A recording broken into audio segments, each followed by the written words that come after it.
మాత్రం weeks ramp ఉండే India box office బద్దలు కొట్టేసినాడు. ఎక్కడ అసలుకి బ్యాక్గ్రౌండ్ మ్యూజిక్ కానీ అన్న చూస్తుంటే మాత్రం నరాలు దిగిపోయినాయి. ఇదో నేనైతే పూజ చేద్దాం, మంచిగా జాతకం చెప్తాం. పలకమ్మ పలుకు, కొయ్యో కొయ్యలు అమ్మ పలుకు, జగదాంబ పలుకు తల్లి.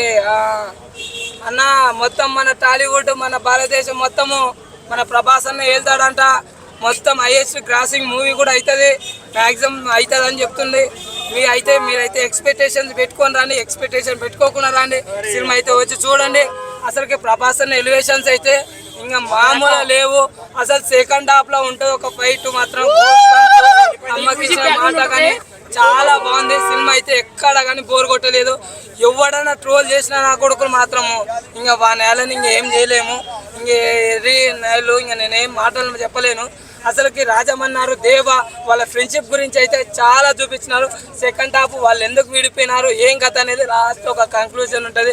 అది మాత్రం ఎండ్ స్క్రీన్లో మర్చిపోకండి. ఇంకోటి సూర్యుడు కానీ ఇంకో పిల్లవాడు వాడతాడు అంటే ఫైట్ ఆపనిక శృతిహాసన్ వచ్చినప్పుడు అప్పుడు కూడా ఆ ఫైట్ సీన్స్ అనేటివి ఆపే సీన్స్ ఆ పిల్లలతో నడుపు ట్రక్ కాడ ఉంటుంది. అవి కూడా చాలా బాగుంటాయి నిజంగా. అంటే ఆ ఎలివేషన్స్ అయితే ఓ ట్రక్ సింబల్ వేసినప్పుడు అప్పుడు ఆపుతాడు బాంబులతో అన్ని అప్పుడు ఉంటుంది. వానమ్మ ఏమన్నా ఉంటుంది ఆ ఎలివేషన్స్. బ్రేక్స్ ర్యాంపులు ఉంటుంది, చాలా బాగుంది. అసలు ప్రభాస్ అన్నకు అడ్డు లేరు. డైనోసార్ అంటే ఏంది మన భూ ప్రపంచానికి అడ్డు అనేది ఏది లేదు కాబట్టి ఈసారి ప్రభాస్ అన్న కూడా డైనోసార్ కాబట్టి ఏడు అడ్డు లేదు అదుపు లేదు. ఎవడు ఆపలేడు ఆపబోలేడు. మొత్తం ఇండియా క్రాసింగ్ మూవీ మాత్రం మన సలార్ మూవీ అయితే అవుతుంది. ఎవడిదో సంక్రాంతి క్రిస్మస్ మొత్తము న్యూ ఇయర్ మాత్రము అన్నదే ఉంటుంది. అబ్బా ఏ సినిమా వచ్చినా కానీ ఏం లేదు, డాంకీ వచ్చింది డాంకీ అయిపోతుంది. ఏది వచ్చినా కానీ కష్టమే చాలా. మన ప్రభాస్ అన్ననే తోపు, ఇంకా ఎవరు ఆపలేరు. ఇంకా ఇదే నేను చెప్తున్నా. మంచిగా జగపతి బాబుది కూడా రాస్తుంది. శృతిహాసన్ అయితే ఎక్కువ లేదు. రాజమన్నార్ది మాత్రం పృథ్వీరాజ్ది మన దేవది మాత్రం మస్తుగా ఉంటుంది. చిన్నప్పుడు ఫ్రెండ్షిప్ ఉంటుంది. ఆ కడమ్ది పాడేది అయితే అబ్బా ఫ్రెండ్షిప్ అమ్మ ఆడసుడు ఏమన్నా ఉంటుంది మామూలు లేదు. చాలా బాగుంది నిజంగా. అంటే ఎక్సలెంట్ ఉంది మూవీ అయితే. గూస్బంప్స్ బ్రావి బాస్రావు గారు అయితే బీజం అయితే చాలా సూపర్గా. ఇంకోటి ప్రశాంత్ నీల్ గారు మూవీ ప్రమోషన్స్ చేయకుండా కూడా ఈ లెవెల్లో అసలుకి మామూలు 1 గంటకి స్టార్ట్ కావడం అంటే నిద్ర లేకుండా కంటికి కుడుపు అసలుకి పండుకోలేదన్న. అసలుకి మీడియా వాళ్ళు కూడా మంచి సపోర్ట్ చేసిండు.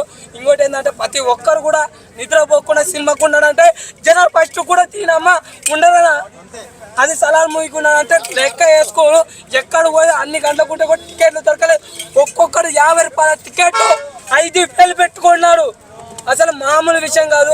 నాకైతే మైండ్ దొబ్బిపోయింది. అసలుకి ఏంద్రనైనా ప్రభాస్ అన్న క్రేజ్ ఏంది అమ్మ ఇదిరా ప్రభాస్ అన్నది అనిపించింది. నేను ఈ సినిమా చూసినాక ప్రభాస్ అన్న ఫ్యాన్ అయిపోయినా. ఇంక నేను జై ప్రభాస్ అన్న జై డైనోసార్. ఇది ఎందుకు చేసినాను అంటున్నావు కదా అన్న జాతకం చెప్తున్నా. ఎందుకంటే కోట్లు కళ్ళ కట్టాల 2,000 కోట్లు మన ప్రభాస్ అన్న అనేది క్రాస్ మొత్తం హైయెస్ట్ క్రాసింగ్. దంగల్ కాదు దంగల్ని రచ్చుకోపోతుంది, బాహుబలి బద్దలు కొడుతుంది. ఇవన్నీ రికార్డు మాత్రం బద్దలు కొట్టిపోతుంది. అదే చెప్తున్నా. జై ప్రభాస్ అన్న జై డైనోసార్. ఇంక ఇదే మాటలేదు మొత్తం ఇంకా